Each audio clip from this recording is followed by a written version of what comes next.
Welcome, everyone. Thanks for joining us today for our second edition of the Accreta Expert Series live streams, where the National Accreta Foundation brings you experts in the field to speak on topics that matter to our community.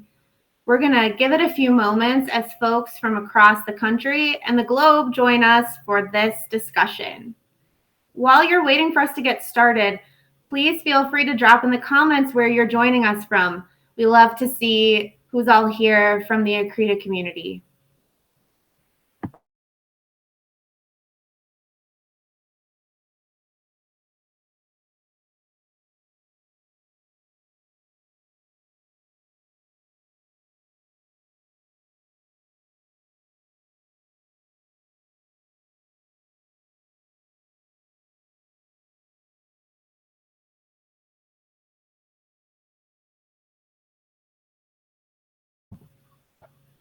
I see Shelly is with us from Tennessee. Thanks for being with us today, Shelly. We're excited to have you and so many others from the Accreta community with us.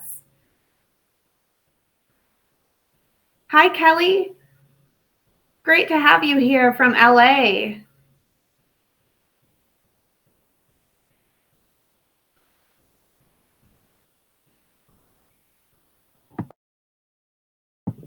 We've got Christine joining us from Pittsburgh. Fantastic.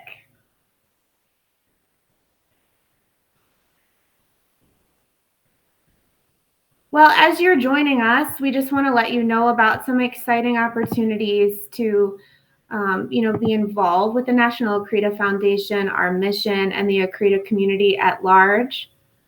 And some of those ways you'll hear about a little bit later today. I'm going to pop some examples up on the screen. And I see that we have Sarah from Illinois joining us, as well as Tanya from California near San Diego. Beautiful there. I know, much more beautiful than where I'm streaming from. Great to have you all. We wanted to preview for you this brand new addition to our Gear Center. The National Accreta Foundation is now offering a hoodie, which I'm seen here modeling, and I'm currently enjoying wearing. It's super soft, luxurious, and it gives me a chance to show my support for National Accreta Foundation in comfort and in style. So please get your orders in. They're available in our Gear Center for just a $100 donation. If you order them this week, you'll get delivery by Christmas. We also have a fantastic opportunity to sponsor Accreta patient support kits. This is especially relevant to the topic we're all here today to hear more about, maternal mental health. We want to be there as a community for Accreta patients during their diagnosis and their hospitalization and after. Please consider being part of this campaign. You can also visit our Gear Center to sponsor these Accreta patient support kits. We have many other ways that you can give gifts this holiday season to support Accreta moms, from donating blood or planning a blood drive, joining our letter writing campaign, and of course, choosing National Accreta Foundation as your charity with Amazon Smile as you do that last minute holiday shopping. I see we also have Christine from the Detroit area in Michigan. Well, our Accreta community is well represented today. If you haven't let us know yet where you're from in the comments, please do.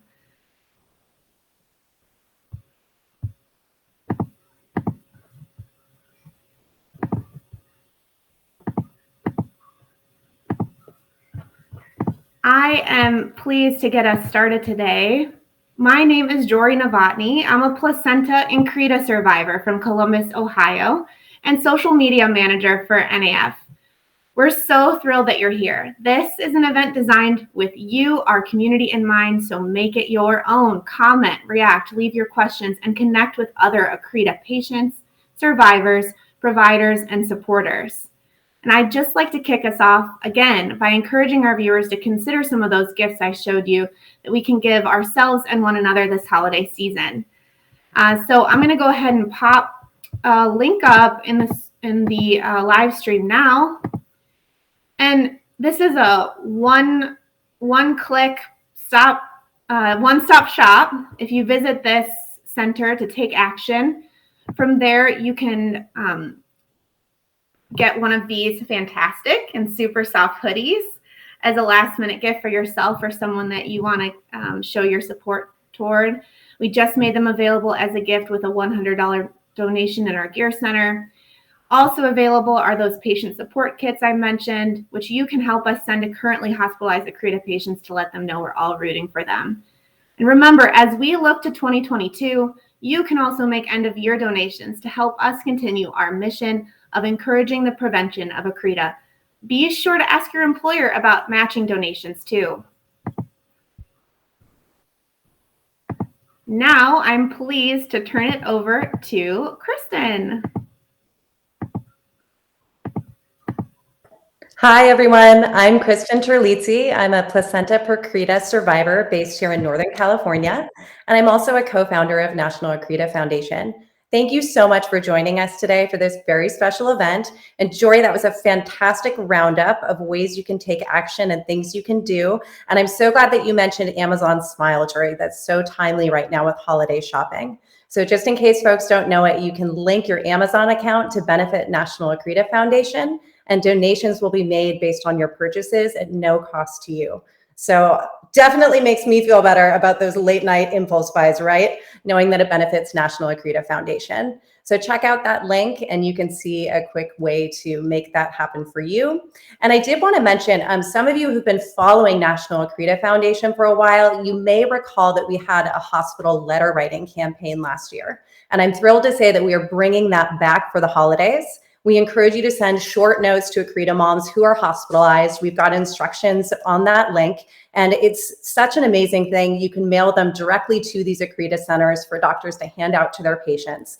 And what an incredible surprise for a hospitalized Accreta mom to receive a heartfelt note of encouragement from someone who's been there.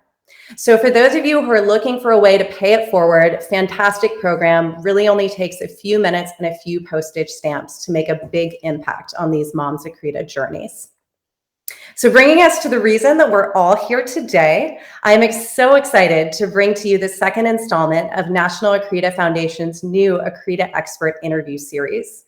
And this is a series where we bring the experts who are leading the way in advances to care for placenta Accreta spectrum straight to your living room.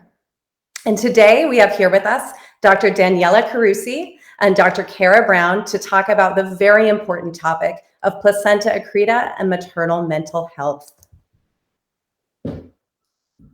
Hello. Thank you both so much for joining us here today. I'm going to give a little introduction for Dr. Carusi. She is the director of the Surgical Obstetrics and Abnormal Placentation Program at Brigham and Women's Hospital, which sees some of the highest volumes of placenta Accreta cases in the country. She's also an associate professor at Harvard Medical School, and she's an accomplished researcher, some of which we'll hear about today.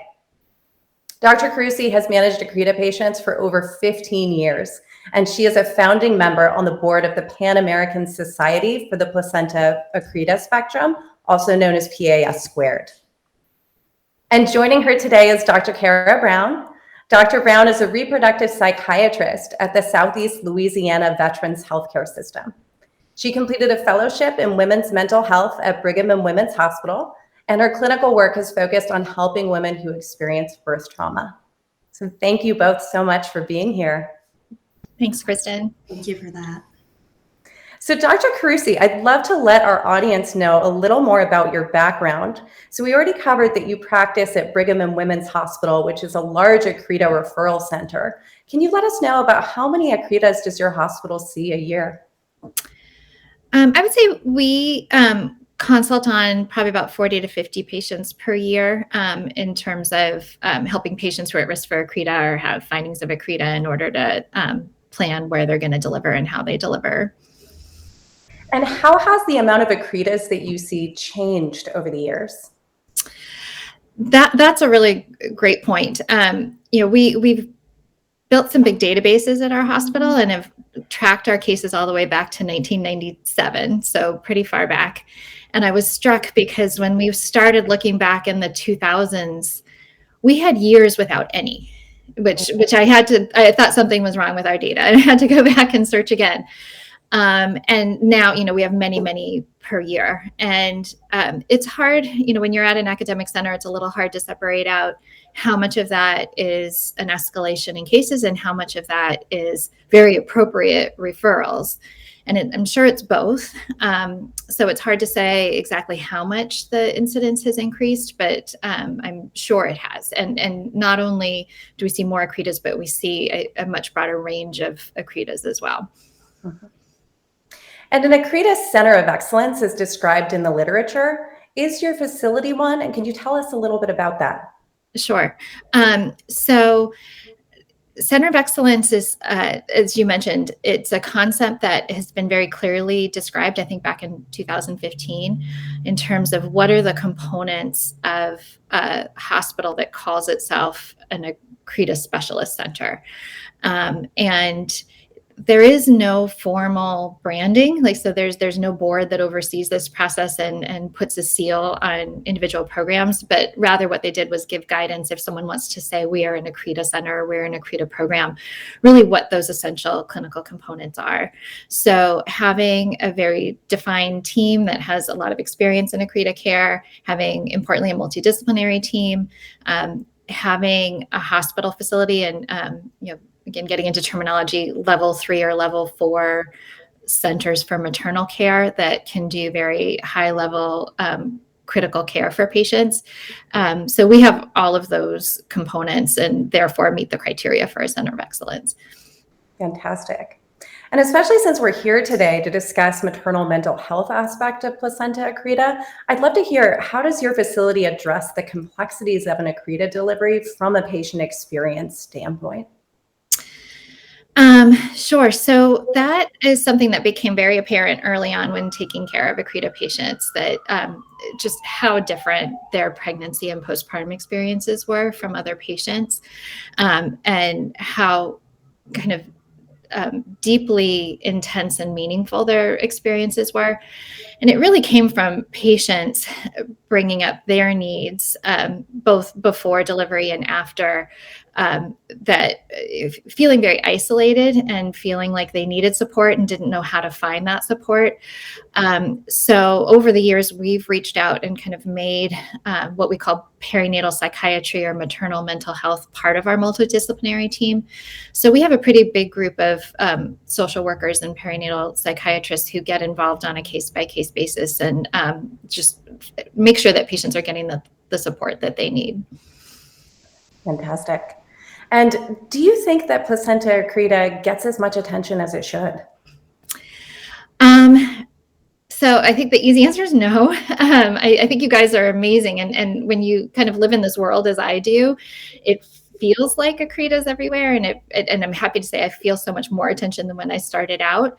But I am constantly reminded when I see, for sure, see physicians and other specialties who come to help out with a patient and don't remember what placenta Accreta is, because it takes them all the way back to their medical school years. And even in obstetrics and gynecology, they all know what a placenta Accreta is, but there are many obstetrician gynecologists out there who haven't seen one or taken care of one in years. And so I think in terms of people who really need to understand this, having a good grasp of it, I think we've still got a really long way to go. Absolutely. I agree with that so much on the provider side too. There seems to be this kind of misconception that placenta Accreta is a super rare condition, which it was, back 30, 40 years ago. But unfortunately, that's just not the case anymore. So we really try to help bring that awareness within the physician community, to help spread the word of the amazing work that yourself and other Accreta experts are doing. And then, of course, to bring that message to the patients. Unfortunately, oftentimes the first time a woman hears the word Accreta is when she's diagnosed with it. Yeah. And that's something that we're very passionate about making change towards as well. So how did you end up focusing your career on Accreta? So I certainly did so for many reasons. I think the most, and I get this question a lot, and I think back in the 2000s when I started doing it, it was in the context of you must be insane. And now I get it much more in the context of, oh, this is important and great that people are creating these centers. But I can say very directly, back in 2005, it started out in the operating room when I was taking care of patients in the middle of the night and had a very challenging delivery in a patient with an undiagnosed Accreta who survived by the good graces of the hospital I work in and the massive amounts of staff that were able to come in and help. But as you know, when these cases aren't diagnosed and we run into them incidentally, it can be incredibly dangerous and incredibly complex. And I came out of it feeling like I don't want to be in a position of not knowing how to take care of the patient in front of me. And that, plus the fact that, as I described in the 2000s, nobody wanted to own Accreta patients. We weren't seeing it very often. It was 0 to a few per year. It was difficult. It was risky. And so, and then looking at it just from an academic perspective, it was an unusual situation in medicine where here's a really important, impactful diagnosis that we know almost nothing about. And so it was wide open for research, wide open to understand what this is and define it. So I think that all of that together appealed to me, and I haven't looked back. And what is the most gratifying and rewarding part of your role? It is such meaningful work, and not that medicine isn't meaningful in general, but I think especially in obstetrics, it brings a whole new level to the care that we give. And I love obstetrics. I love going to like beautiful, easy births whenever I can. Like we know why those are so beautiful. But seeing what these patients are dealing with, anticipating their deliveries, getting through their deliveries, after their deliveries, and how much we can offer, and how appreciative the patients are. It's just intensely rewarding. It's hard, but it's rewarding. So, like I said, haven't looked back.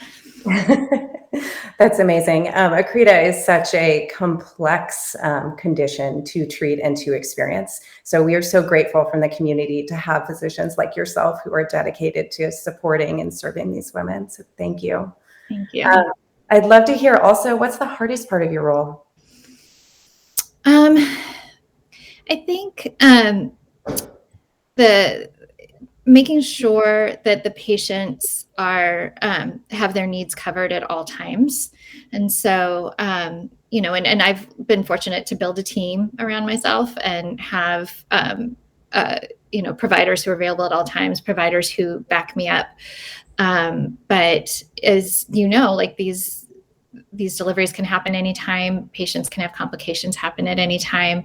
So both trying to make sure patients are in a safe environment, that they feel safe, that they are medically safe, and then ensuring that they have whatever they need at any time of day. And so it's gotten easier just as we've been able to build a bigger program. But I think that's one of the critical parts of having a big program.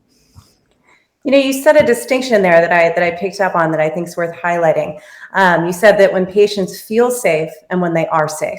And it's so important to acknowledge both of those aspects, because a woman can be safe, but if she is not confident in the level of care that she's receiving, and if she doesn't feel safe, our work is not done. We need to address that woman's entire needs. So thank you for acknowledging the distinction there. It's slight but important. Yes. And then, so moving on, I'm curious too, what advice do you have for a woman who is newly diagnosed with Accreta? It is, as you pointed out, almost everybody who gets the diagnosis has never heard of it. And therefore, they do what everybody else does when they get a new diagnosis, which is you go home and Google it. And that's where things can start to get really difficult, as I'm sure you know. And we've been aware for some time that there's really a lack of good information and also reassuring information out there. We right away built a website to try to put some information or have a place that people could trust where they could come and find some information. But if I could give advice, and I don't know how easy it would be to follow this, I'd say leave Dr. Google behind and, talk to even if you have to wait to see a specialist, talk to your providers, talk to people whose knowledge you trust. And, and take what you read on various websites with a grain of salt. Go to places you trust. Go to sites like this where you can find a community of people who have information and who've been there. But I think information is huge in the early stages of the diagnosis, and it can really send people in a scary direction. And so the trust piece, I think, is essential. Absolutely. And I'm going to do a little plug for our website resources as well. National Accreta Foundation's website, we have a fantastic collection of patient resources. We do try to bring that evidence-based information, and also, of course, connecting with survivors, and the Accreta network can be such a beneficial and healing aspect to reduce that isolation, know that there are others who have been through this, and we can help you get through your experience as well. So Dr. Terlitzy, you are definitely leading the way in understanding and bringing attention to the patient experience of placenta accreta, which is such an important part of this condition. So I'd love to hear how you got interested in maternal mental health specifically. Yeah, so it definitely it came from my patients. That wasn't the original reason that I started working with Accreta, but immediately when I started following patients, either at the very beginning with consultations or after they delivered, it was very obvious that they were dealing with intense amounts of anxiety. Some were coming and describing very clear symptoms of PTSD. And some patients were just very open that they were trying to find specific support and none was available. I searched, they would come to me and say, where can I go? And when I would ask on their behalf, almost always would be directed to patient resources for other scenarios like fetal problems or neonatal problems, and not particularly maternal problems.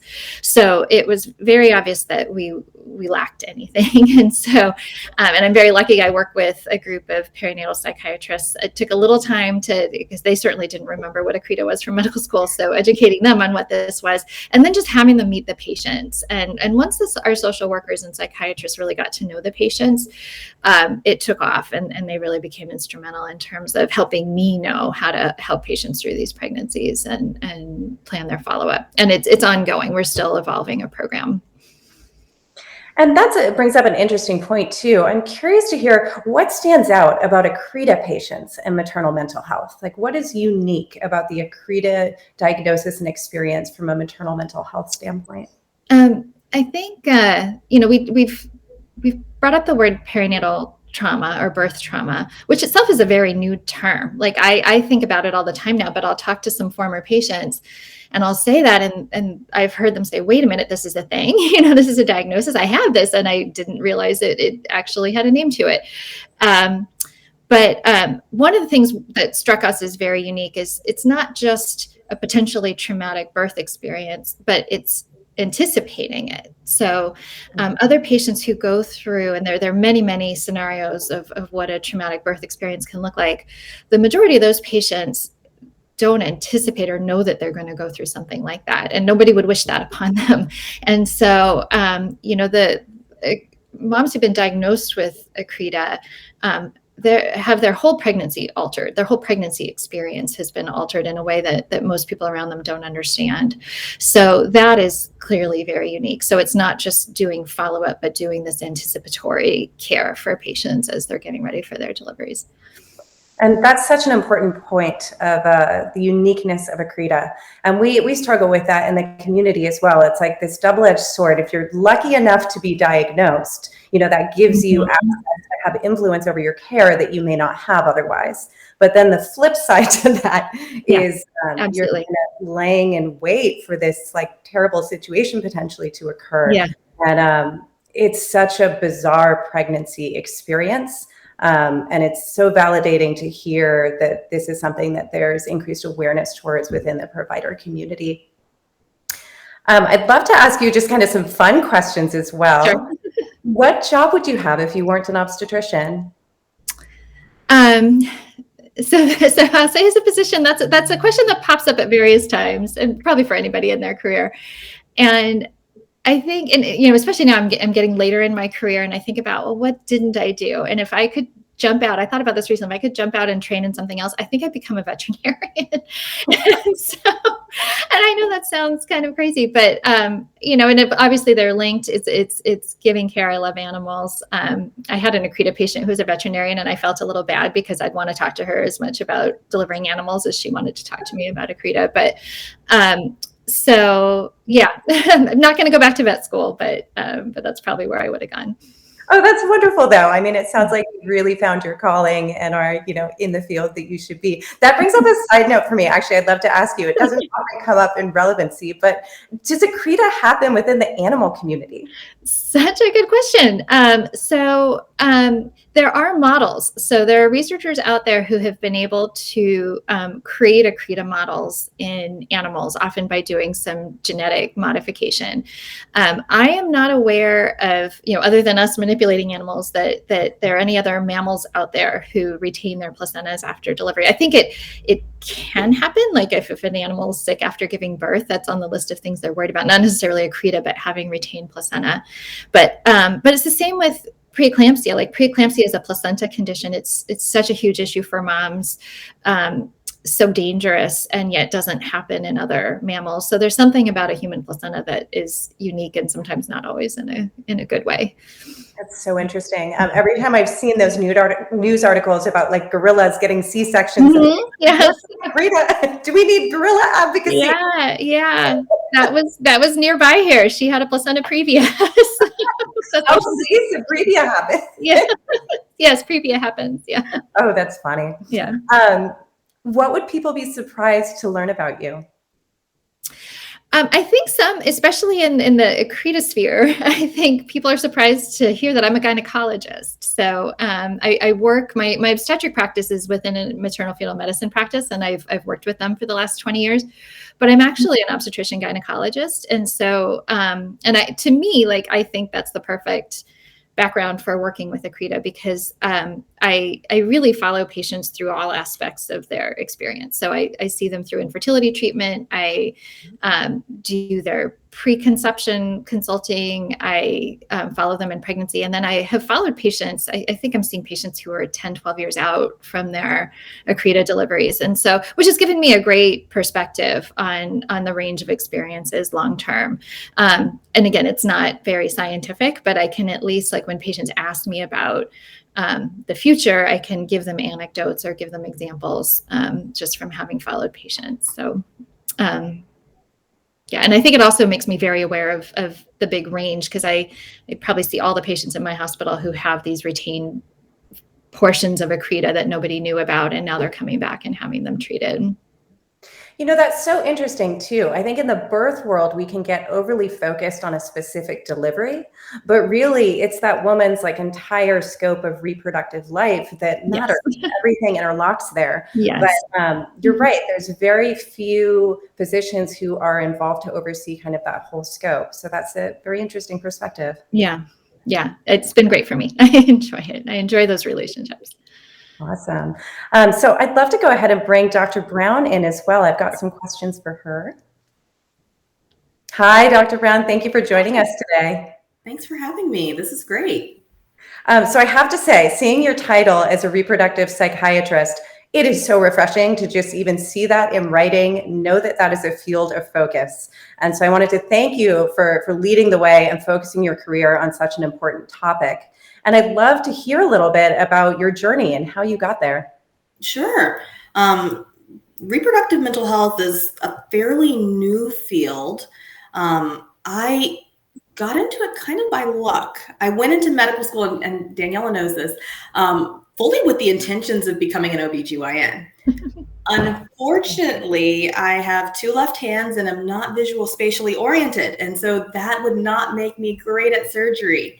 And so I had to figure out what would I do that would still allow me to work with women. I was pretty convinced that I wanted to work with women somehow. And on my psychiatry rotation, I found a mentor that was doing reproductive mental health. And I said, oh my God, I want your job. Yeah. And was able to wind up doing a residency at a hospital system that brought in a reproductive mental health specialist, and it was wonderful training under her, and then got to go to Brigham to do a fellowship. And so that's kind of how I got involved. Fantastic story. Can you tell us about your experience specifically with Accreta patients? It comes primarily from my work with Dr. Terlitzy. So I was a fellow 6 years ago at Brigham. And because I was a fellow, I had the most clinic time available, and I was the easiest access in terms of taking patient referrals. And Dr. Terlitzy had an Accreta patient and said, like she's having a lot of anxiety. Would you be willing to see her? And that kind of led us on this journey together. It was incredibly rewarding. We ended up working together and collaborating with anesthesia, with the NICU team. Like, we did a lot of work together, and then started to do it with more patients. And so once we realized that we had a good thing going, that there were needs that were unmet that we could collaborate on effectively, I think that's when Dr. Terlitzy's thoughts of really developing mental health integration into Accreta care kind of took off. And she was able to do some of this work that you'll hear about in a few minutes at the Brigham. And I'd love to hear from your perspective as well, being that you are in the larger scope of reproductive psychology. Is there anything about placenta Accreta patients that stands out to you? I'll echo Dr. Terlitzy. The anticipatory anxiety is so high. It's the knowing, the waiting, and the unknowns despite the knowing. And so, and you can talk until you're blue in the face, but until you've been down that road and until you walked a mile in someone else's shoes, you can't prepare. It's so incredibly hard to manage that anxiety. All the well wishes in the world, they can't compare. And so really, if you're thoughtful and able to be seen in a collaborative way, you can really make a huge impact on the quality of the birth experience or postpartum recovery. Absolutely. I'm glad that we've heard postpartum already mentioned a few points here. That's such an important aspect as well. And I'm so looking forward to your talks and your slides, because I'm already seeing how this maternal mental health aspect really should just be added into the list of multidisciplinary specialists that we need involved in treating placenta Accreta effectively. So with that, I'm going to go ahead and hand over to Dr. Terlitzy for your presentation. Thanks, Kristen. And maybe, Jory, you can put my slides up. All right, can you see them? Big. Excellent, thank you. And I'm going to say up front, as people probably know, I'm in New England, and I can see I'm losing my light already. I was sitting in a place with good light, so if I get ever more dark, that's why I will move at some point. So thank you so much again for allowing me to come and share some ideas with you today. I'll start just with some basic disclosures. We've received funding. The research, a lot of the research I'm talking about here today was funded by the Huss Foundation, and we've received some funding from the National Institutes of Health as well. But I'm using this term personalized care today. And I think of this in a big way in terms of mental health, but also just in terms of Accreta care in general. And I think that when we sat down and tried to build our own website and our own informational site for patients and providers dealing with Accreta, I think it was clear right away that Accreta is not a one-size-fits-all diagnosis. And so I'm going to describe that a little bit here.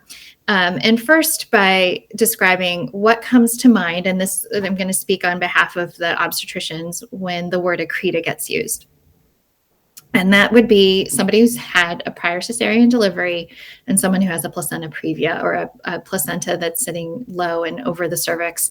And importantly, in that prior cesarean scar, the place where the uterus had been cut for the cesarean delivery.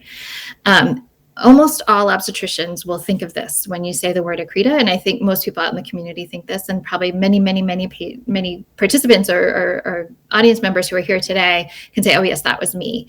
And with this, as I think people know, comes risks for hemorrhage, risks for bladder injury, and usually a hysterectomy. So from an obstetrician's perspective, that's going to mean very morbid or potentially dangerous to the mother.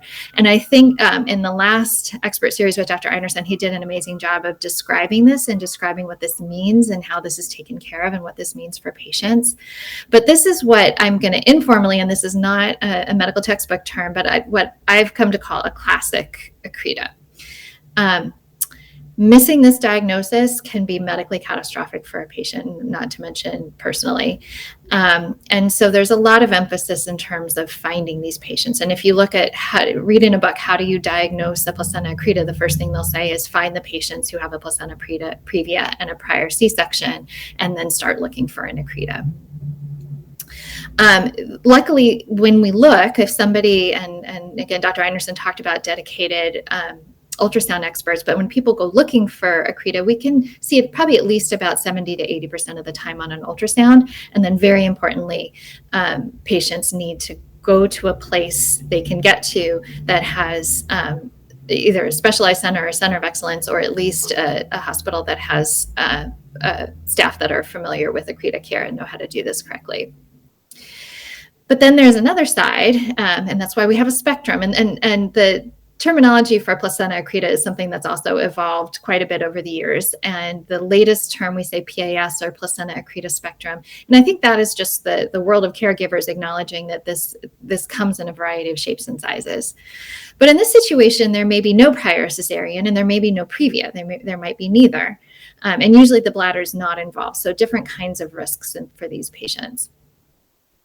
We spent some time, and this was I, as well as a number of the other centers in our organization, describing these patients in an article just to make sure people were aware, like, this is Accreta too, and it's also important, and it's also important not to miss. What unifies all of these patients is that this is a situation where the placenta won't deliver. So it's abnormally attached to the uterus, it's adherent to the uterus, it's invading the uterus. That's probably the core factor that makes Accreta from a patient care perspective. And often with these patients, there is also a hemorrhage. So also morbid, also important to be aware of. And again, just informally, I call these non-classic Accretas because it's not your standard placenta previa with a prior C-section. And I'll say, if you show this to, high volume placenta accreta experts and you describe this patient, this non-classic, they'll say, oh, that's not so hard, because the cases that are really difficult for us tend to be the classic ones, especially the percretas and the placentas growing through the front of the uterus. But even though these aren't technically as difficult for an Accreta specialist, missing this diagnosis can also be catastrophic. And both from a medical perspective, if the person doing the delivery doesn't know what they're dealing with, it can become very dangerous. And from a personal perspective, from the perspective of a patient going through a traumatic delivery, or at the patient who loses her uterus and was absolutely unprepared for something like that. These are much less often diagnosed in advance. In our series, probably just under 40% of them were seen on an ultrasound before their delivery. And I think that's a high estimate. I think we had a very focused group of patients that we studied who all had hysterectomies in specialized centers, but I think out in the community, it's probably even less often diagnosed. And that's why I say these deliveries occur anywhere, because these patients usually aren't diagnosed beforehand and they often don't realize they might have an Accreta. So again, the safety factor starts to go up when patients aren't delivering at the center that they probably should be. So putting all this together, so not all Accreta spectrum is equal, it's a spectrum. And certainly, we appreciate that patients are very different. And I see right away that patients come from very different perspectives in terms of what's the right thing for them and their care and how they expect this delivery to go. And so therefore, our delivery planning is not the same for everybody. And delivery planning and birth planning ends up being a big part of what we do in our practice. These are some of the medical things that we're considering when we're making delivery plans. These are just a very few items. So the timing of the delivery, the incisions, how the anesthesia is administered. And I put on here mode of delivery. If somebody doesn't have a C-section and doesn't have a prior C-section and doesn't have a placenta previa, is a vaginal delivery in the plan for her? And sometimes it is, sometimes it's not. And that's a really important discussion to be having with the patients. And so here I'm just going to highlight, again, just a few points of how patients can be approached differently. And one thing I want to add, and my line at the bottom got cut off a little bit, but in terms of how to consider what's the right approach for a particular patient, absolutely has to be put in the context of an individual hospital's resources and capabilities.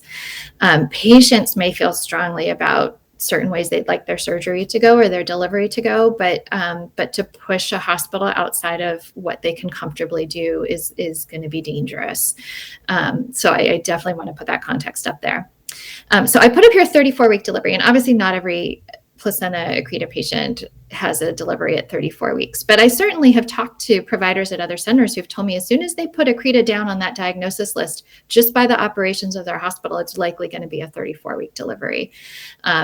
That's not true everywhere. I think in other countries besides the United States, they tend to deliver a little bit later, but that does tend to be the teaching here. And the principle behind it is, again, is focused on safety.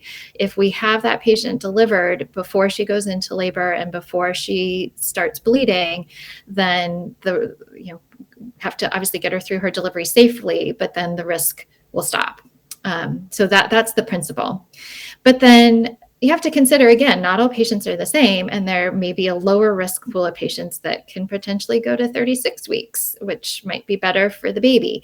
Sometimes even later than 36 weeks when they don't have a placenta previa. And we did some research on this back in, I think, around 2015, just trying to define what is this group, and it's a small subset of Accreta patients, but what is this group that can safely go later, and helping providers to know there are some criteria that are worth thinking about.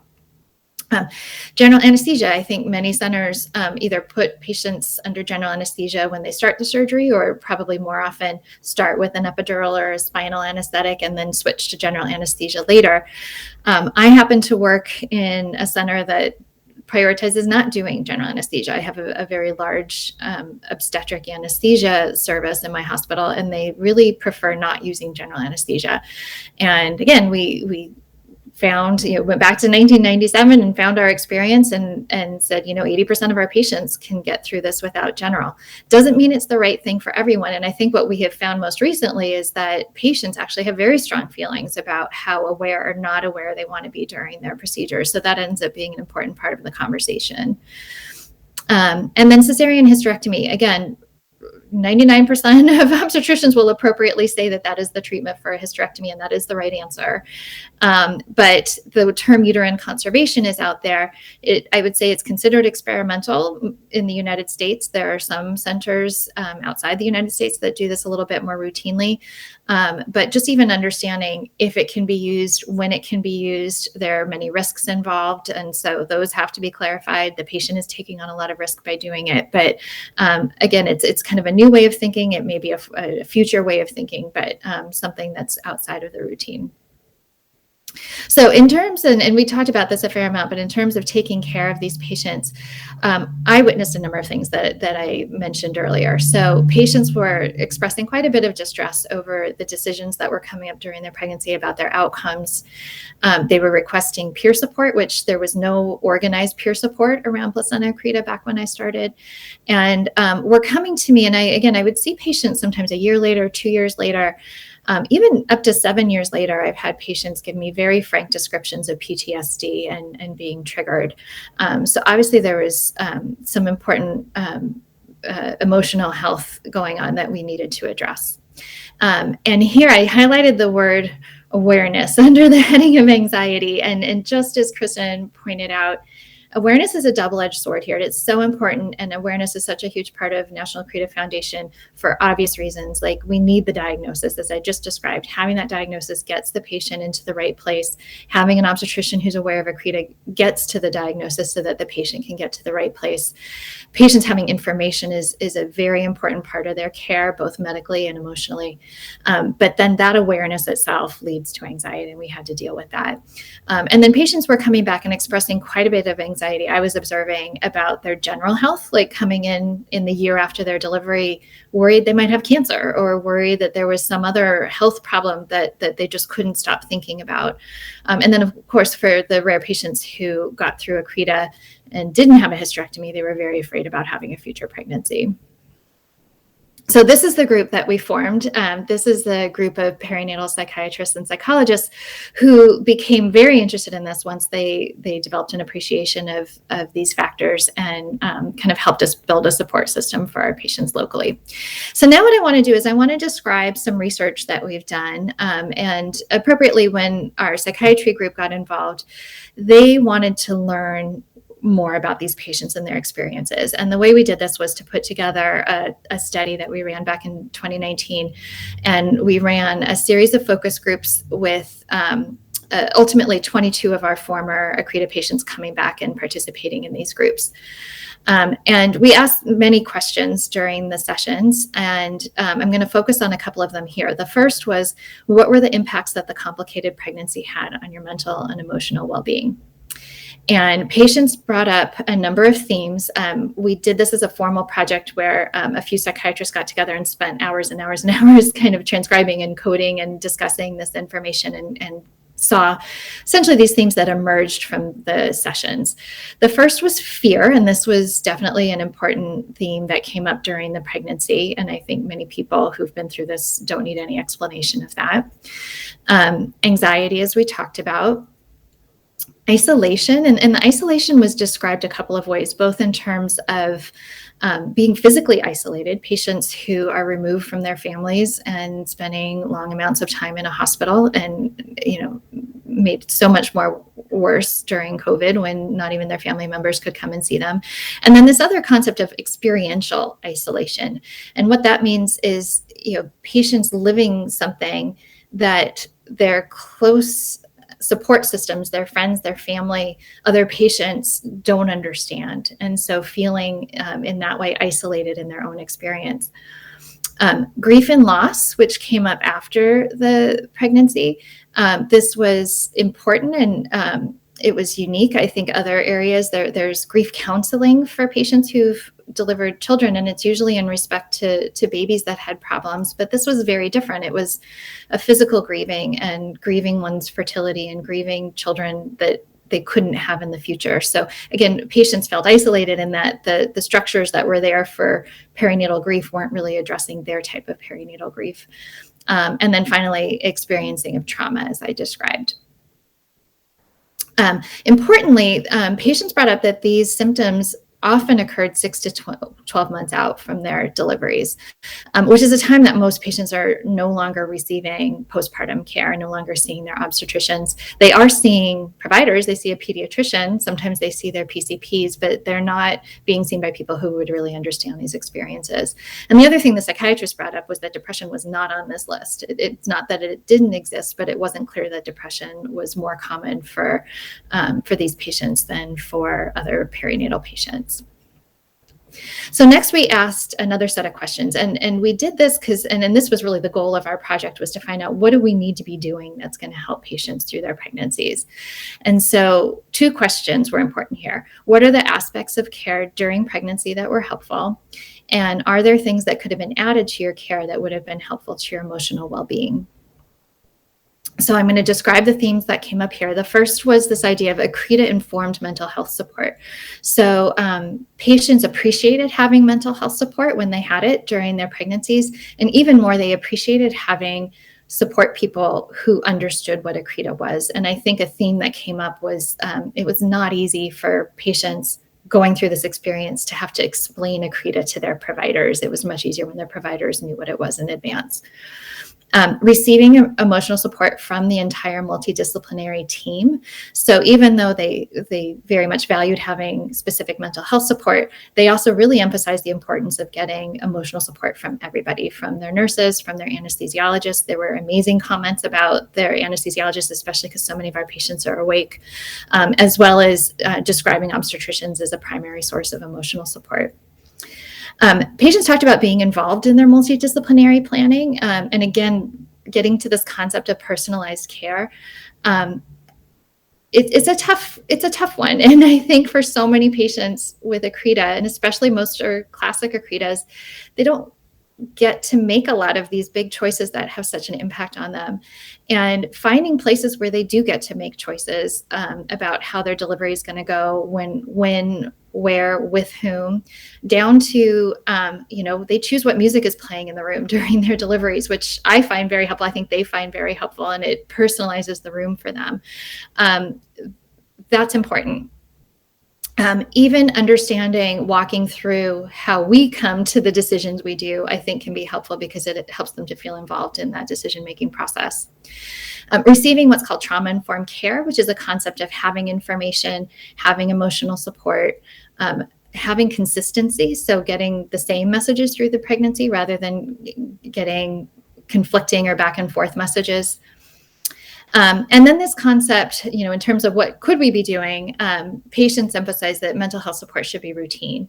And here's where they said, I was offered mental health support, and I said no. If it had been not a choice, but just part of the program, I think it would have been helpful. So we have been trying to go out of our way to make sure that we make it a little bit more routine. As with the mental health support, having peer support that is Accreta informed. So being around other people who understand the condition or who've been through the condition. And then offering support, not just for patients, but for partners and families. I think the people listening can very much relate to this, but so often when I see somebody who's come through an experience like this that I didn't take care of, I always ask about the partner, and I almost routinely will hear that the partner is almost more traumatized than the patient. And so they're unfortunately not getting a lot of support out there, and there's a lot of work to do in that area.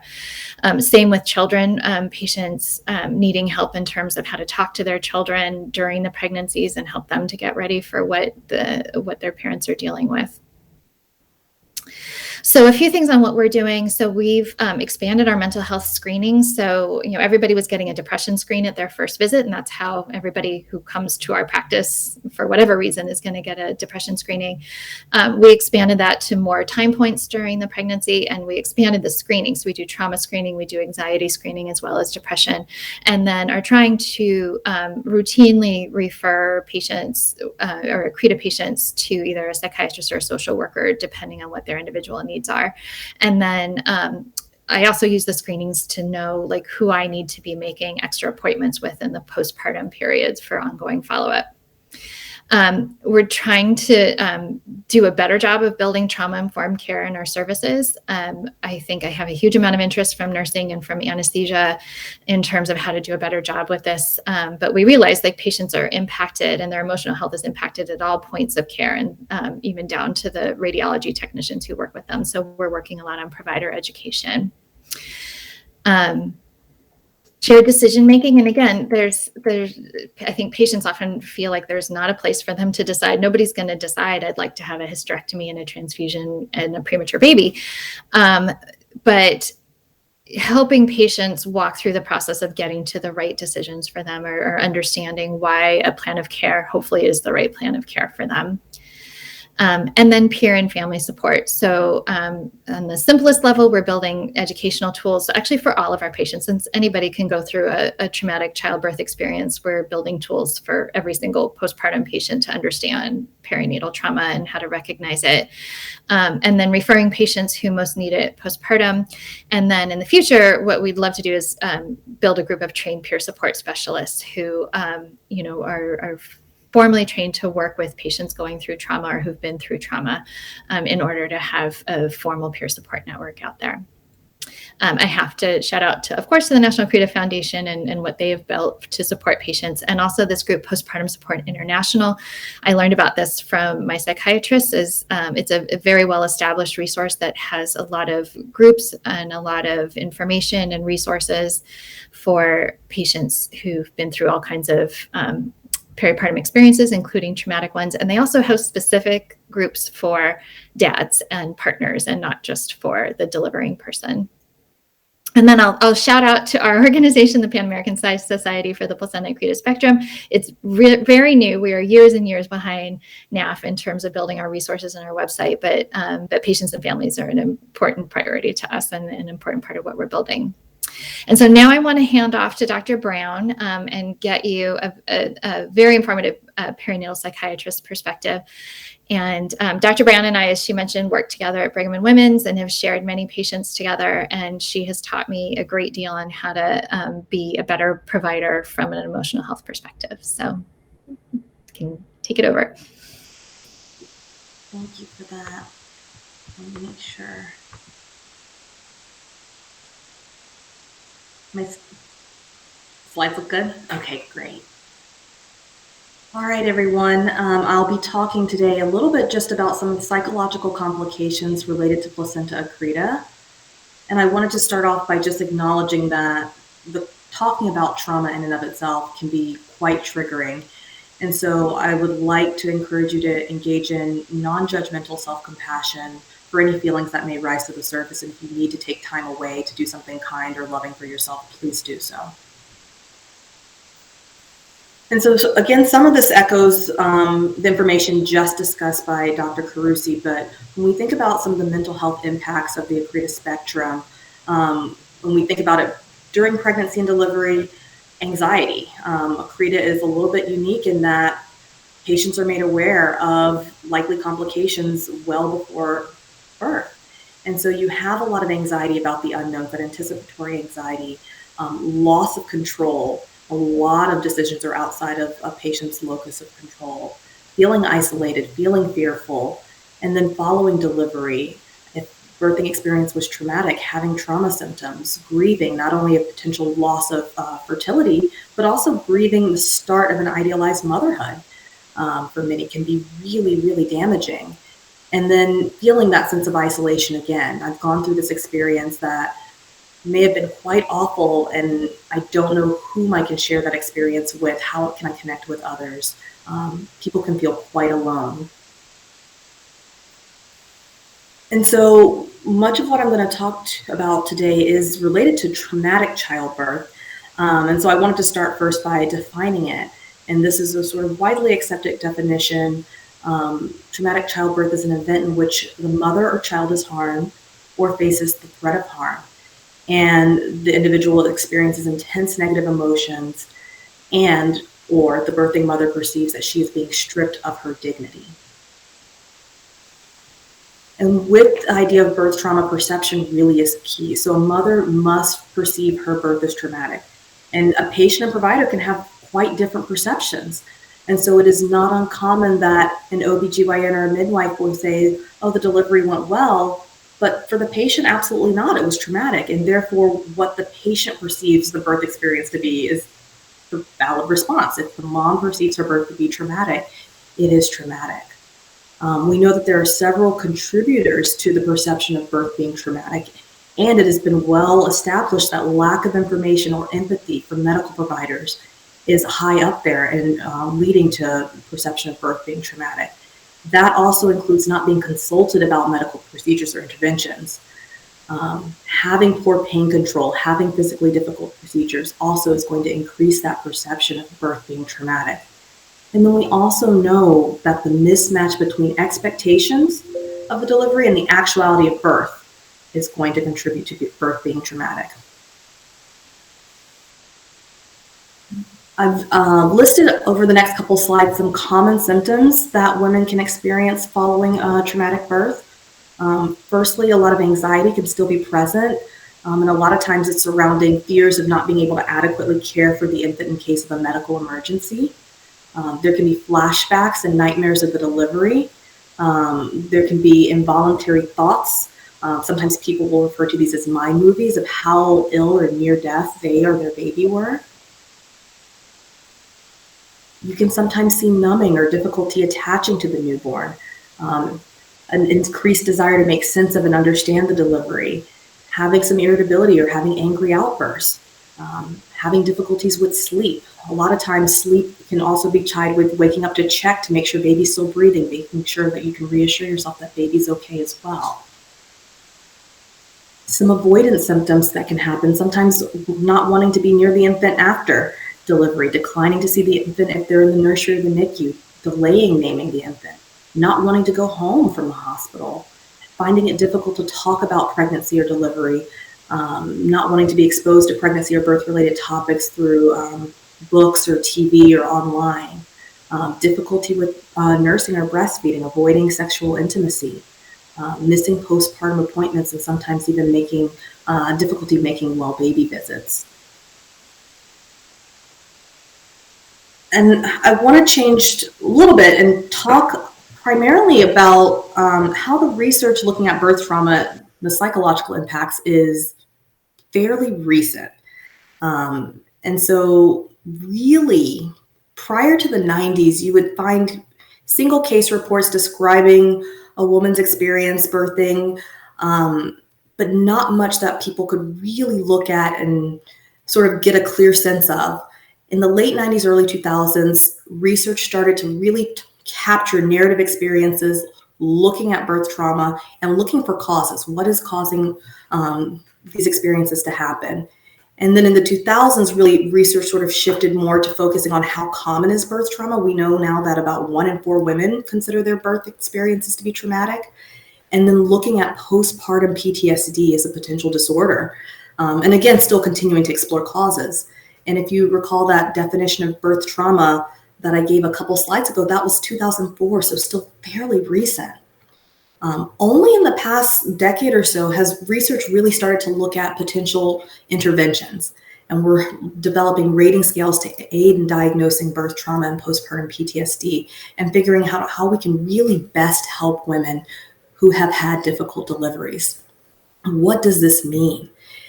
Well, what it means is that for many patients, their healthcare providers may not have received formal training on birth trauma or its effects on mothers.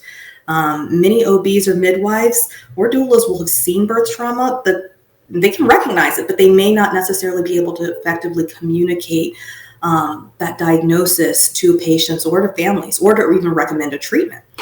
And then on the other hand, mental health providers are often unfamiliar with birth trauma, and so may inappropriately diagnose women with postpartum depression after a traumatic birth. And there can be some overlap in symptoms, but the two are quite distinct. And so that misdiagnosis can be harmful as well. So oftentimes patients, you might be the expert on traumatic birth in your patient-provider relationship. And since there's a standard of care that's really still being defined, treatment options presented are going to be really variable. And so echoing again some of the principles of trauma-informed care for women that have an Accreta pregnancy and are anticipating delivery. Dr. Carusi had mentioned some of those sort of tenets of trauma-informed care, and I pulled this straight from the CDC's website up above in the 6 different circles. What that can look like practically is identifying hospitals that follow trauma-informed care principles, finding empathic, informed providers, helping patients and families maintain a sense of control, utilizing multidisciplinary care, if possible, having early consults with both anesthesia and mental health, having frank conversations about potential complications, I think cannot be underscored enough. If you recall the mismatch between anticipated birth and actual birth, that mismatch increases the risk of birth being viewed traumatic. And I think healthcare providers may sometimes be quite well-intentioned, but when they attempt to say everything is going to be fine, don't worry about it, it actually can do more harm than good. Having those frank conversations early on can be really, really helpful. And then creating a collaborative birth plan whenever possible can really be helpful.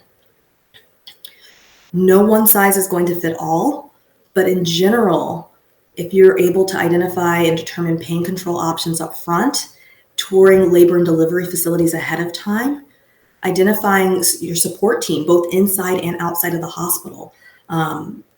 Doulas are a perfect example of a team member that sometimes are left out that can really be a critical component of a care team for an Accreta patient. And then identifying medications, if needed, for anxiety during delivery and for sleep if needed following delivery. In terms of treatments, if a woman is struggling with trauma symptoms following a birthing experience, medications and therapy are sort of the first line options. And I wanted to just touch on that both very briefly. Certainly, this again is not a one size fits all. Not all women are going to need medications, and certainly not all women may have the time or resources to engage in regular therapy. But I'll talk about medications briefly first. The SSRI and SNRI are serotonergic antidepressants, commonly heard of Prozac, Zoloft, Lexapro. They tend to be the first line treatment for trauma-based symptoms, and they have favorable profiles for pregnancy and for breastfeeding in general. Sometimes women will take blood pressure medications that might be helpful for nightmares and anxiety. And sometimes anti-anxiety medications can be helpful and used in the short term for anxiety, especially around the time of delivery, prior to an epidural insertion, for example. But sometimes they may worsen trauma symptoms, so discussion with a healthcare provider is really important before starting or considering for any type of long-term use. Therapy can occur in a variety of forms, and again, one size doesn't fit all. Individual, family versus couples can be really helpful, and groups either led by licensed practitioners, certified peer support specialists, or even informal support groups. So every woman may find a different preference for a particular modality. Some people will say, well, what is the best? And there really isn't a best now that we have substantial literature to support. Some people will choose to do a trauma-focused therapy and focus solely on the birthing experience. And some people will choose to do a non-trauma-focused therapy. Some people might like a structured therapy where they come in and there's an agenda set and they leave with homework assigned for the next week and they know that they're meeting with their person for 12 to 16 sessions and then they're done. And some may prefer an unstructured therapy where they come in and they talk about whatever's on their mind for the hour, for the day, each week. It just really, really depends. I know that seeking psychotherapy support can really be overwhelming at times, and women wonder, I usually say whenever you find a therapist that you click with, go with that modality. The skill of the therapist oftentimes can be superior to the method that they're using, if that makes sense. And so savvy therapists can sometimes do the following or incorporate the following techniques into one-on-one or family sessions. I love when therapists are able to bring family and partners in and include some education. So bolstering family and partner support can be really, really valuable. Dr. Terlitzy had mentioned how partners often get little support and they can experience secondary trauma themselves, witnessing the birth from the outside. And so having them incorporate into sessions can be really, really powerful. Educating them on how to be aware of trauma symptoms, how to intervene, can be really helpful as well. A therapist that's focusing more on trauma work might include exposure work into their sessions, so recounting birth stories or writing out birth narratives. A therapist could incorporate mindfulness techniques, so progressive muscle relaxation or safe space guided imagery. A therapist might decide to tackle it from the grief perspective and really focus on processing the loss of an idealized start to motherhood or lost fertility. And then I wanted to include some resources as well. PSI, Postpartum Support International, is up there as well, and I know Dr. Terlitzy echoed that already. I'm also including the Trauma Informed Care Implementation Resource Center, which is really well done and has a lot of sort of practical information that I feel like patients can take to healthcare providers, and a lot of signs and videos that sort of indicate what they should be looking for in their facilities if they're trying to seek out a center that can provide appropriate trauma-informed care. The National Center for PTSD is actually a VA-sponsored website.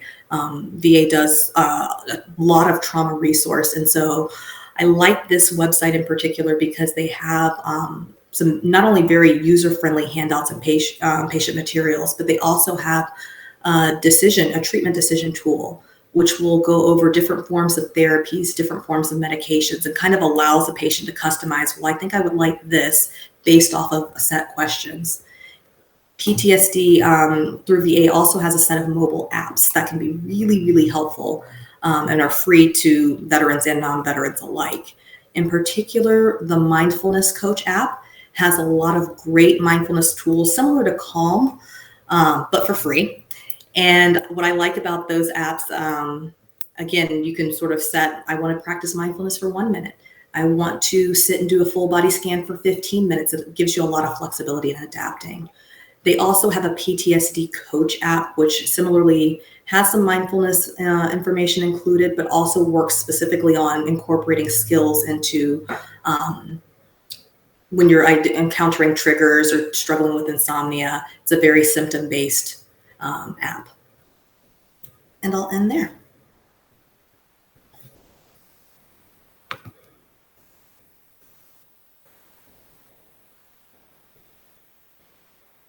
Was wonderful. Thank you both so much. That was a very moving presentation. There are a few things that really stood out for me. I was taking some notes that I'd love to bring back up there just to make sure folks got it. Jory, I don't know if we still have Dr. Brown's slides available, but that trigger warning in the beginning was just like beautiful. And I would love to share those words again, because I think that's actually really good advice for all of us all the time. I completely agree with you. I felt the same as she was sharing that message at the beginning of her presentation. I don't have her slides right now to bring back up, but we'll work on that as we talk through. Okay. Dr. Brown, do you mind reading it? I tried to take notes. There was something about self-compassion. There was a one-liner that was so succinct and perfect. I said, I would like to encourage everyone to engage in non-judgmental self-compassion about any feelings that may arise to the surface. That's wonderful. Thank you so much. Mm-hmm. Dr. Terlitzy, you said a few things that I wanted to bring some attention to as well. First off, you said quite a few times, you used the term Accreta informed. Jory, can we just hashtag that? Like, that's amazing. Absolutely. Accreta informed, like that's just such a perfect way to, embody how specific of a diagnosis this is and how much better we can influence outcomes and experiences when we're Accreta informed. I strive to be Accreta informed, and all of us do, and I think that's such a worthwhile pursuit. You brought up an interesting point about should mental health care be a choice, and that asking patients if they wanted mental health care, I don't want to say it was problematic, but that resonated with me actually, because that kind of requires a level of agency or a level of admitting that you may need help, that someone may not be at the point in their experience to be able to accept. So I just wanted to allow you to elaborate on that a little bit, because I thought that was interesting. Yeah, absolutely. And it's something that comes up often, and that I've been learning. I've been teaching my trainees about, just in terms of how we take care of patients in general. But yeah, I think when you go to a patient and say, can I refer you to a psychiatrist or to a mental health specialist, people are going to receive that in many different ways. Some patients already have a therapist and it's easy, although sometimes they need a perinatal therapist, and that's another discussion. And for some patients, I think they have a hard time making that step or to embrace the concept of mental health support and what that means. And I think in our society, it's often taken as you're not doing well, you're not functioning well, you have a disorder, you have a mental disorder, and patients just aren't ready to embrace that. And I think that's, and unfortunately I wasn't allowed to be at these focus groups because my presence would alter what people said. But what my takeaway from spending a lot of time talking to the psychiatrist is that patients resisted, and in hindsight said, yeah, that probably would have been a good thing for me. And so it was really the patient's suggestion that, make it routine. And that's how I present it to patients now. I'll say, we're going to have somebody check in with you. And early in the pregnancy, it's, do we need to do this now, or should we be doing it closer to delivery? And nobody has resisted me on that. They've had different levels of embracing that specialist, but nobody has refused to check in with somebody. That's a wonderful point. And I think we hear so often, myself included, in my personal Accreta experience, I spent 2 months postpartum in the hospital, and being discharged from that experience, there was no mental health even mention of it, which is crazy. Yeah. When you think about what some of these women experience, and should this be a routine part of care? Absolutely. The woman has the authority to decide that that's not for them, but gosh, just providing people with resources is such a valuable Talk thing. about isolating. That's really exactly. Yeah. Yeah, because I think that also, and I saw this a little bit in your slides, Dr. Brown, you said something that I thought was interesting, the reluctance to discharge. I think it's true. I think people get in this mode in the hospital where they're able to adapt to this emergency situation better than reacclimating to their normal lives afterwards. That transition from out of hospital, okay, you're okay now, you're well, carry on. You're like, what just happened? Oh my goodness. And really acknowledging that the care needs during that and beyond that transition are so important to support these women. Dr. Brown, I had a question on yours too. I loved the slides that you had explaining what birth trauma is and the symptoms. That's just something that even I personally had never seen in such a clear and concise format, and I found that very interesting. And we often hear that, a sign of PTSD or mental health can be avoidance, avoidance of the situation, avoidance of the memories. And I've always had a hard time resonating with that one, because in my personal experience and what I see often in the Accreta community is fascination with it, with the experience, and not so much, I don't know, I struggle with avoidance because it's not as though there's a happiness about the situation so much, but it's different than an avoidance. It's more like I have to understand this. I can't ignore this. And to me, that's different than avoidance. So I'd love to hear your thoughts on that. I think both can be symptoms. Certainly not every woman will experience sort of traditional avoidance symptoms, but that desire to sort of make sense of, that ruminative quality that it takes, where you're involved, but it's almost to a neurotic degree, an unhealthy degree. The inability to focus on anything else, the having to come right back to, that can also be a sign of trauma as well. I will say sometimes that can take on, I didn't include any slides about it today for today's talk, but that can also take on a positive quality in terms of post-traumatic growth. And we didn't discuss that today, but certainly sometimes avoidant behaviors and sometimes the ruminative qualities can really be used positively for growth. It may lead people to seek out new novel supports, new novel activities, creates a sense of purpose for advocacy, like the work that you guys are doing. That was born out of a desire to help others. So sometimes that can be a transformative quality. People can also have avoidant symptoms, ruminative symptoms, and sort of have symptoms of both trauma and growth at the same time too. There's no either or path. That's really interesting. I love that transition into kind of resilience. And I think that resonates so much with our community here today. I mean, all of us are here because we care so much about the Accreta community, about our experiences, and about helping those after us, and how we can use our personal experiences to influence care for others down the road and support these future Accreta mothers as well. So thank you both so much. This is wonderful. I have to add in there too that the avoidant patients they're not coming to my office. It's hard to get them in for their postpartum visits, or that's it. They do their one visit and they don't want to come back because that location is triggering for them and it's hard to come. But the avoidant patients, they're not coming to my focus groups, and they're probably not coming to your groups and to NAF. Like, there are a lot of patients out there who are really isolated and may or may not be doing well with that. And reaching those patients is obviously a lot harder. And all the more reason why primary care doctors and family practitioners and pediatricians need to understand moms who've been through a traumatic childbirth experience, so that they can identify them and at least try to get them to the right place. Absolutely. That's such an important point.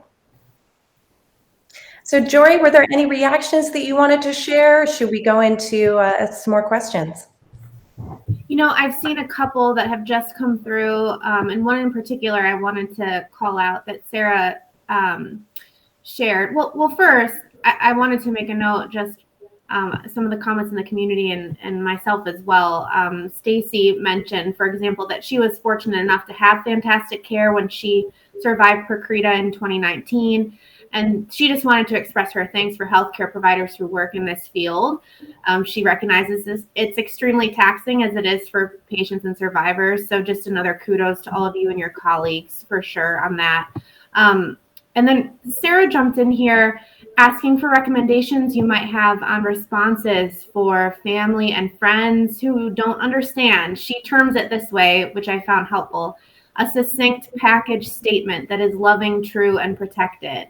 So, have you ever done some advising for your patients on how to communicate in that way to their loved ones? Do you want to start with that, Kara? That's a hard one. Yeah, it's a hard one. It is a question that comes up, though, definitely. Yeah. Yeah. I guess my first thought would be to encourage or to even ask, like, you don't understand, but do you want to? Like, your understanding would be helpful to me. Is this something you can support me in? And if so, bringing them in, sharing some of the resources, can be sort of the next step. If they're not interested in understanding, then I think that's where it's okay to kind of establish healthy boundaries and say, well, my healing comes first, and I need to step away and take some time for my own healing. It's not as satisfying, but I think when you're recovering from your own trauma, the last thing you need to do is be responsible or feel responsible for managing other people's feelings and drama on top of that. So taking a step back and having your own boundaries is really, really helpful. One anecdote I've seen is when patients who've been through this experience have a hard time sharing friends and families' pregnancy experiences because they're so disparate, and some patients who've been through a traumatic birth have a lot of sometimes negative emotions around it, and trying to reconcile that. And I think just expressing to people, I care about you. I know this is an exciting time for you, but it's too hard for me to participate in that right now. And I think with what Dr. Brown said, just to be open, even if you can't make people understand, just to be open that you're feeling something that other people wouldn't expect. Lovely. Tanya says she remembers feeling as if she had a mental block when it came to understanding what she was going through at the time. And it wasn't until after she was home from the hospital and the NICU before she could really understand more of what had happened. So I thought that really spoke with what you were addressing earlier about that experience. I would say I see that almost across the board. Like there's some patients, and probably more patients, who really need a debrief after a difficult delivery. And I have some, sometimes I walk into these deliveries. They're not patients I knew about ahead of time. And so I'll be there during an event like this, and I'll have patients come into my office who aren't usually my patients, but they'll show up, 2 or 3 months postpartum because they really need a debrief, and it really needs to happen then. And I'll have some patients send to me for debriefs, and I'll say, we really need to get them out a couple of months because it really takes that much time to process and be able to kind of step away and try to make sense of what happened. I would also say, oh, I'm sorry, go ahead. I was just going to say, it may also require repeat contacts and hearing the information over and over, which I know can sometimes be frustrating for providers if they're not Accreta informed and they don't understand trauma, but patients often will need to hear the same piece over and over, and that's okay. And so sometimes in that absence, being able to bring a support person in that can take the notes, that can write down the questions, and make sure that the debriefing is done in a way that when the patient is able to kind of recover a little bit more and engage, that information is still there and not lost, can be really helpful. Excellent point. That brings into actually a question I was going to ask that, it can take a woman quite some time to kind of come to terms with their experience. And also the questions evolve, just to your point, Dr. Brown, the questions you have immediately after are probably not the same questions that you're going to have a few months down the road or even longer than that. And I think that there can be this perception of, gosh, I'm really hung up on my delivery and it's been so long and everyone in my life is telling me it's time to move on. How do we give permission to those women, or is there some statute of limitations? Can we come back to our providers? Is it appropriate to do that even, after a decent amount of time has passed since the actual delivery? I think that's going to be really provider dependent, I have to say. I mean, I have patients coming back years later, and some who've expressed it took 2 years before they were comfortable coming back. Like, again, coming back to the same location and having a really good discussion about it. And I think it's absolutely worth asking, like, if for, and I have patients coming not just to talk about the experience they went through, but they want to know what to expect of their bodies. Like, it's such a huge change physically, and suddenly, and just to understand over time, like, what should I expect of my body, and what am I going to experience? And that goes on for years. And so that's where, I mean, if someone was cared for by a maternal fetal medicine specialist, I think it's certainly worthwhile to contact them and say, can we talk about this experience?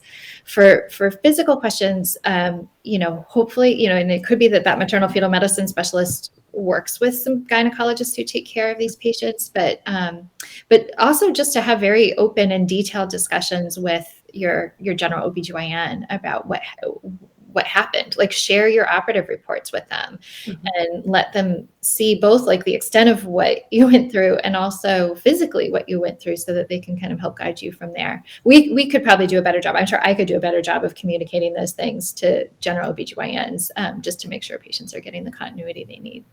Again, patients don't like having to explain Accreta to everybody that they come across. So we have a lot of people to educate. Exactly. Well on our way towards everyone being Accreta informed. Yes. The word for 2022. It is. I love it. I'm taking it. It was coined here, everyone. Jory, you want to go ahead and get to some of the questions that we had submitted in advance? Absolutely. We have so many questions and so little time to cover them, but we're really excited to talk about what we're able to today.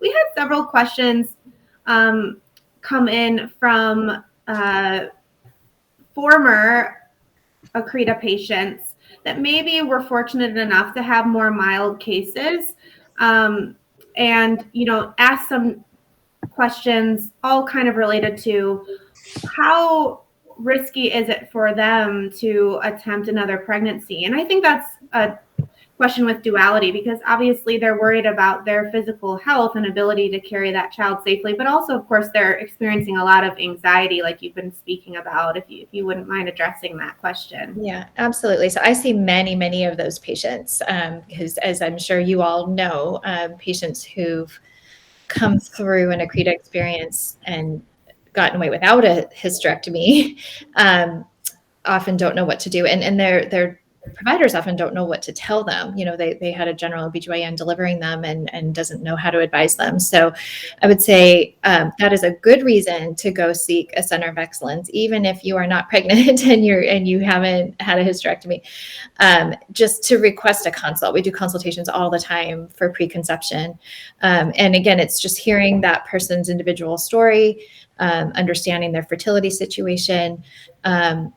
It's rare. I mean, there have been times I've been hesitant to have patients become pregnant again. That's definitely a minority of situations. The majority of the time it's physically reasonable. And again, if you deliver in the right place, and with providers who are informed and understand what the patient went through. And I also can't emphasize enough that it's the right time to start a mental health screen. Like, I always ask how they're doing, how their partners are doing. Some need to start talking to somebody right then. Some need to get set up when they become pregnant again, just because, as you described, it's incredibly anxiety provoking going into that next pregnancy when they've already been through a difficult delivery. I hope that is not. I live in between two.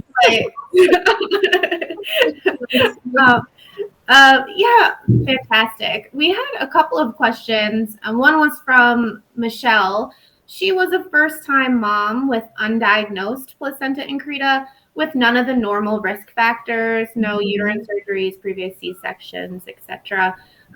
Could you speak to whether you're aware in your research or any theories you may have about other reasons a first-time mom with no risk factors might Accreta? We've seen so many. And first I want to say, like, whenever you hear no risk factors, that's a mistake on our part. like patients don't have no risk factors. It just means we haven't figured them out yet. So, and it speaks to us really not completely understanding how this happens. I mean, people are doing much more research on it.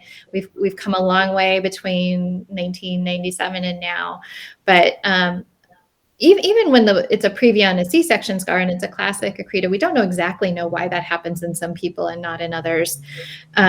It probably, for situations like this patient, it probably has to do with the environment in the uterus, the hormonal environment, could be inflammation inside the uterus.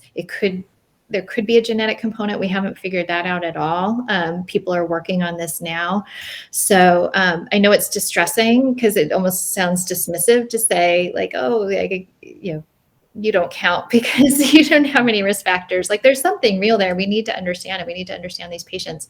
We are finding new information all the time. I spend a lot of time with our infertility service, and we've been going through, we learned probably back in 2010 that IVF was a risk factor, but now we're learning like all the minutia of IVF that is feeding into this. And it's very complex. It's not just the IVF procedure. It's a lot of things about the uterus and the environment as well. So it doesn't help this patient to understand why it happened to her.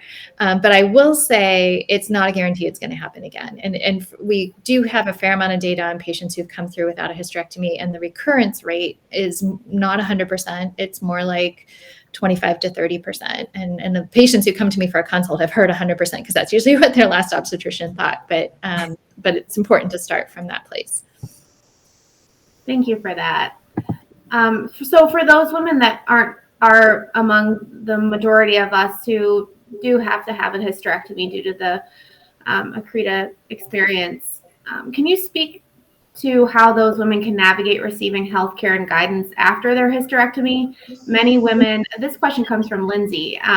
Many women have chronic pain and medical issues, she shares, and can at times feel dismissed by OBs and maybe even other providers. Mm-hmm. So what are some medical issues to look out for, and who should we be seeking support from medically? And I'll just add on to her question that I recall when I received my hysterectomy, I have only my ovaries remaining, and my OB told me, well, I don't need to see you again at my really? I have no medical parts that need seen by her. So sometimes that is an experience. But if you would speak to what we should look out for post hysterectomy. Yeah. And that's another area that has not been very well developed. I will say, I mean, and again, like the numbers are not high of Accreta survivors out there in the entire gynecologic population. And I find it's a pretty unique situation where women have had a very big surgery removing their uterus and have their ovaries. And that's fairly unique. Like other young women, you are all young women who've had a complete hysterectomy. It's often in the setting of cancer and they don't have ovaries anymore. Or obviously in very different circumstances with laparoscopy, very different kinds of surgery. What I've noticed is some of these patients are very prone to adhesions, which is scar tissue inside the abdomen. And I've had, I can think of probably 4 patients who've developed what are called inclusion cysts, which is, it's a very unique situation where patients are ovulating into scar tissue and sometimes requires surgery to treat it. So again, I don't want everybody to think that they have this now, but there are situations that are unique to this type of surgical experience in a young woman who's going to go on and keep ovulating monthly for another 20 years. And so I think having that kind of a discussion with a gynecologist, and if your gynecologist doesn't understand that or doesn't seem interested in it, probably the next best place to go is a gynecologic surgeon who has worked with women who've had hysterectomies at a young age. And it might mean talking to a gynecologic oncologist. And those are, they're usually cancer surgeons, but they show up at Accreta surgery. They do a lot of the Accreta surgery.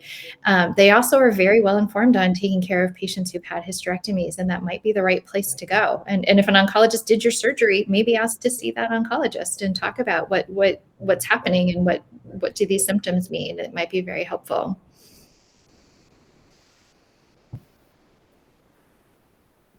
Wonderful. I've never heard that recommendation before, and now I'm going to have to start for gynecologic oncologist. Stacy asked a kind of a related question for what she terms residual Accreta-related care post delivery and surgery. is there an educational package she can take to providers? So, maybe that's something NAF can work on in partnership with some providers. I think that's a fantastic idea. Yeah, I think honestly, PS Squared will sign up with you. Let's talk about that. Say NAF, PS Squared collaboration. Yeah. Okay. We need to do this. And I'll say, I can give you a parallel situation. I take care of, because I'm a gynecologist, I take care of many young women who had cancer as children. They come with a packet over, this is this person's expectations and risks over her lifetime. And it's important for me as her OBGYN to know what these are. And, again, the oncology world's a little bit ahead of us there, but we absolutely need to do that for these patients. So yeah, we'll put that high on the list. We had a question from Lena in the chat related specifically to the risk for uterine rupture during a Accreta pregnancy. If you wouldn't mind shedding some light on that. Yeah. So uterine rupture is one of the more frightening things that we deal with.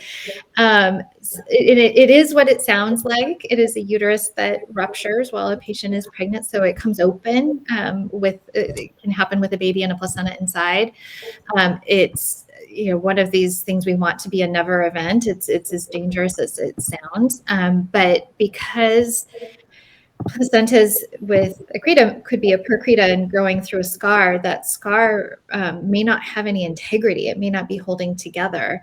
And if a patient goes into labor with a scar on her uterus that's not holding together, then one of our fears is that it can rupture. So I think many of us, when we have patients with Accretas, and particularly who experience anything like contractions or pain, they're in the hospital. That's one reason they're in the hospital, is because if anything that could lead to a rupture is happening, we want to be there and we want to deliver them before that can happen. But there are a number of sad stories out there for patients who've experienced ruptures, and it's almost always related to a Accreta. I don't think I'm aware of any ruptures, Accreta-related ruptures, except with a Accreta. Some of the other questions we had in advance were related to concurrent diagnoses. So Holly asked, are there any diagnoses that come along more frequently with an Accreta other than previa? For example, does it make you more likely to have preeclampsia or another condition?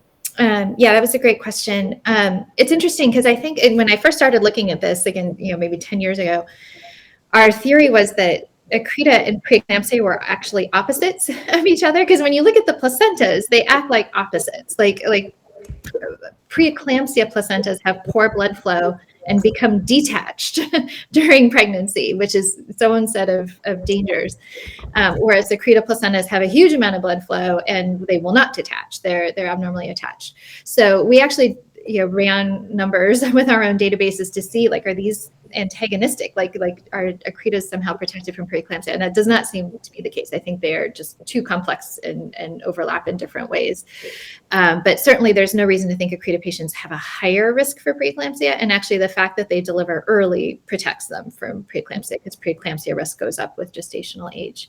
I think there was another question about growth restriction. And we actually just ran data from, I want to say at least 5 different centers. This is part of our, this organization, PS Squared, is to do multi-center research. And so one of our earlier research projects was just pulling our baby size data. And for the majority of these patients, there doesn't seem to be a growth problem. I would say from my experience, I feel like the babies are big, and some of that is because of the IVF. And some of it, I think maybe just because the babies are getting such tremendous feeding inside the uterus with all that blood flow. But ultimately, I think there's not a significant impact on baby growth. My Accreta baby was very big. I was hoping he'd be 5 pounds at 33 weeks and change, and he was 5 pounds, 12 ounces. And he's super. Wow. Yeah, it was funny. So I was like, I hope he's 5 pounds. And he was like huge. Yeah. And he's also super strong now that he's grown up. He's 7. Yeah. And so we joke that he's like an X-Men character, that he had this incredible placenta, feeding him. Yeah. Good stuff. Yeah. It's amazing how big some of these babies are, I have to say. Mom. Exactly, right? Well, I have a question that we can kind of get to closing on. Is I would love to hear, it was touched on a few times throughout this talk, about how there isn't really a standard of care for maternal mental health. And I think this applies to even more than Accreta, but just anyone who's had a severe maternal event or birth trauma. And so I would love to hear from each of you your thoughts on how can we get to a standard of care for these issues? Do you want to start, Dr. Brown? Or? That's a loaded one too. I It's going to take time, Yeah. a lot of education and advocacy work. As a society, we have to value moms more, right? And we have to show that. We have to allow for generous leave policies. We have to train providers in maternal mental health conditions. We have a lot of work that needs to be done. We're moving in the right direction, but there's certainly a long ways to go. Yeah. I would throw out a couple of things. I think one is a message we often hear, we being Karen, her group, and I, and my group, patients get frustrated hearing that the ends justify the means, that, if someone comes through and they made it through their delivery and they make it home from the hospital and they've got a thriving baby, that it was a success. And I think that message needs to go away. And again, not just for this, but for all patients who might have a traumatic experience, that it really devalues the maternal experience with the delivery and afterwards. And I think just helping inform people about that and understanding that the mom's experience is important. And then the other is handoffs. And I've talked to some former patients who are very interested in all of these questions, and we spend time talking on the phone about them. And, the importance of what we were just talking about, like handing off that information to the next person, because these symptoms often start 6 months out or a year out, or times when they're not seeing their obstetrician. And having, a patient said to me, like, having a pediatrician who might have recognized my trauma would have been really helpful. Or, like you just said, giving that packet to the OBGYN, or even just to be able to say to the OBGYN, your patient went through a traumatic birth experience, and helping them to understand what that means for the next steps. So I think there's a lot to do. That's a lot of people to educate. And so a lot of information to get out there. But I think it would help tremendously if patients don't feel like their care is just ended. And then, of course, just checking in with patients, like during pregnancy, after delivery, longer term after delivery, because they often can't recognize their own anxiety and their own PTSD symptoms. And so educating their family on how to do it, and then doing it ourselves. Absolutely. So as we get to our closing, I'd like to invite you both, if you have any remarks that you'd like to close with. Dr. Carusi, if you want to kick us off. I'm just really so honored that you invited us to be here today, and just to be able to reach out to more people. It's information has been everything, and from the obstetricians to everybody else who gets involved, to the patients themselves. So I'm very happy that I can be a part of it. And I tell, when I describe the National Accreta Foundation to people, I always will throw in there that your group is so far ahead of the physicians in terms of making a national Accreta organization. Like we're getting there, but you were, a decade ahead of us. And I very much appreciate that you've built like a safe space for patients and an informational space for patients, peer support, everything that people need. So I thank you very much for letting us be a part of it. Oh, thank you so much. It's such an honor to have you here, and from the Accreta community, just on behalf of all of us. This diagnosis and this condition is such a life-impacting and life-changing experience for us. So to see physicians like both of you who've really dedicated your careers and your lives to understanding and making these situations better, it just means the world to us. Thank you so much. And Dr. Brown, I'd love to hear your thoughts in closing as well. No, it's just been an absolute pleasure to be invited to speak here today. And I appreciate all the work that you guys are doing. This is my first time really getting to interact with you guys as a foundation, and it's been an absolute pleasure. I love women helping women, and people that are engaged and committed to making sure that others receive compassionate care. It's a beautiful thing. So thank you so much for inviting me.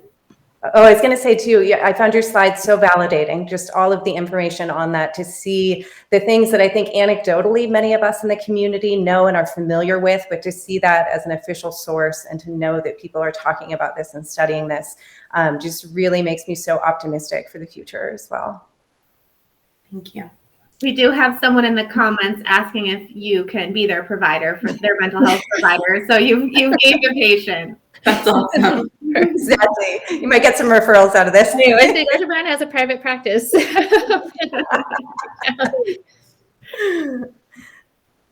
Then Jory, I'll go ahead and let you close us out. Okay, fantastic.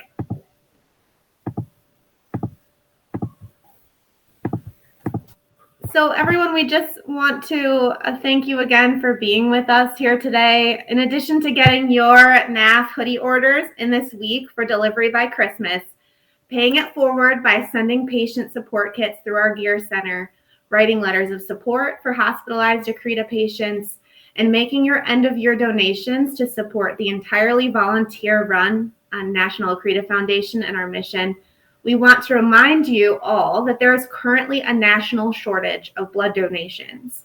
90% or more of Accreta patients require a blood transfusion during their care.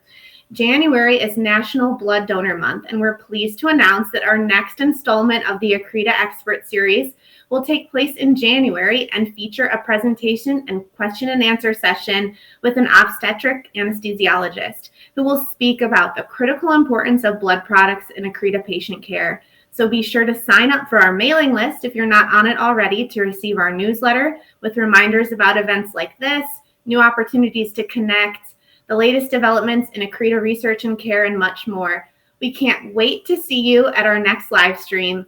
Until then, be safe, be well, take care of yourselves and one another, and thanks for joining.